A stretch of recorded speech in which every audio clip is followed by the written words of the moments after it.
Good morning प्यारे विद्यार्थियों। आज हम पढ़ेंगे इसका अगला पार्ट। कल हमने इसका पहला पार्ट अपलोड कर दिया था, war democracy and Y democracy.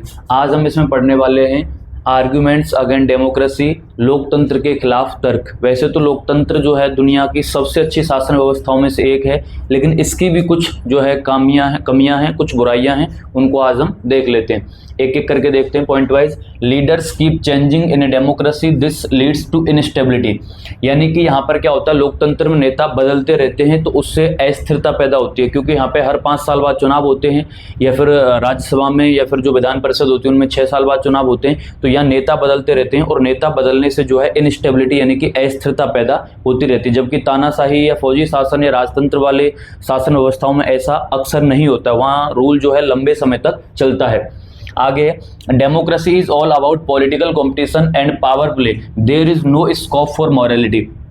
यहाँ क्या होता है, लोकतंत्र का मतलब सिर्फ राजनीतिक लड़ाई और सत्ता का खेल है, यहाँ नैतिकता की कोई जगह नहीं होती है। लोकतंत्र में हर व्यक्ति चाहता है कि मैं सिर्फ इस कुर्सी पर बैठूं, इस पावर को प्राप्त करूं, नहीं कि हर कोई व्यक्ति पीएम सीएम या उस पद तक पहुंचना चाहता है जो कि सर्वोच्च है। बल्कि नैतिकता के लिए कोई भी जगह नहीं है, वो लोगों की भलाई के लिए या देश के लिए, समाज के लिए वो कुछ नहीं करना चाहते हैं लोकतंत्र में। So many people have to be consulted in a democracy that it leads to delays। यहाँ क्या होता है कि लोकतांत्रिक व्यवस्था में इतने सारे लोगों से बहस और चर्चा करनी पड़ती है कि हर फैसले में देरी होती है। क्योंकि लोकतंत्र में क्या है कि विधायिका का सामना करना पड़ता है। विधायिका होती है, आपस में राज्यसभा लोकसभा होती हैं, बहस करती हैं, किसी चीज़ पर चर्चा चलती है। जब सब कुछ तय हो जाता है, दोनों एग्रीड हो जाते हैं, तब जाकर के कोई फैसला निकल के आता है। कोई एक अकेला नेता, कोई एक अकेला व्यक्ति यहाँ पर कुछ नहीं कर सकता, तानाशाही शासन की तरह। जैसे तानाशाही में तो क्या होता है, एक अकेला व्यक्ति होता है और वो कुछ भी कर सकता है, ठीक है। लेकिन लोकतांत्रिक देशों में ऐसा कभी नहीं हो सकता। यहाँ सब बैठ करके संसद में बैठ के किसी फैसले पर चर्चा करते हैं। आगे है, elected leaders do not know the best interest of the people, it leads to be bad decisions.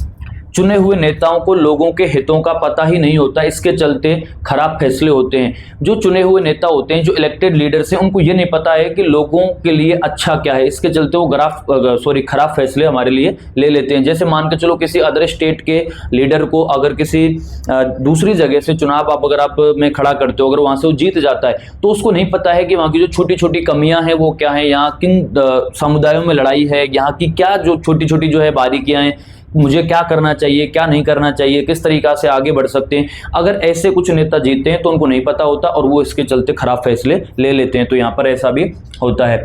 Democracy leads to corruption for it is based on electoral competition. लोकतंत्र में चुनावी लड़ाई महत्वपूर्ण और खर्चीली होती है, इसलिए इसमें भ्रष्टाचार होता है। लोकतंत्र में चुनावी लड़ाई महत्वपूर्ण होती है और खर्चीली होती है, इसलिए इसमें क्या होता है, भ्रष्टाचार होता है। क्योंकि यहाँ हर कोई व्यक्ति, हर कोई लीडर चुनाव जीतने के लिए पैसे फेंकता है, सारी चीज़ों का, धन बल का, सबका प्रयोग करता है, ठीक है ना। अपराध भी हो सकते हैं, इसलिए इसमें भ्रष्टाचार होता है। तो भ्रष्टाचार उसमें होता है और खर्चीली भी ये विधि होती है। Ordinary people don't know what is good for them, they should not decide anything. सामान्य लोगों को पता नहीं होता कि उनके लिए क्या चीज अच्छी है और क्या चीज बुरी है, इसलिए उन्हें किसी चीज का फैसला नहीं करना चाहिए। जो सामान्य लोग होते हैं, नॉर्मल पीपल्स होते हैं, उनको ज्यादा नहीं पता होता कि उनके लिए क्या अच्छा है क्या बुरा है, ठीक है। वो ये इस बात को डिसाइड भी नहीं कर पाते हैं कि हमें किसे वोट देना है, किसे नहीं देना है। तो इसके चलते वो ऐसे ही किसी व्यक्ति को वोट दे देते हैं जिसके बारे में ना तो वो उसका कोई इतिहास जानते हैं, ना उसका कोई भविष्य जानते हैं, ना उसका कुछ पता है वो कैसा रहा है, और ना कुछ देखते हैं, इसलिए ऐसे किसी व्यक्ति को वोट दे देते हैं। तो यहाँ पर ऑर्डिनरी पीपल के लिए एक समस्या है। ये कुछ लोकतंत्र के खिलाफ तर्क थे। अगले पार्ट में हम देखते हैं लोकतंत्र के पक्ष में तर्क। Thank you.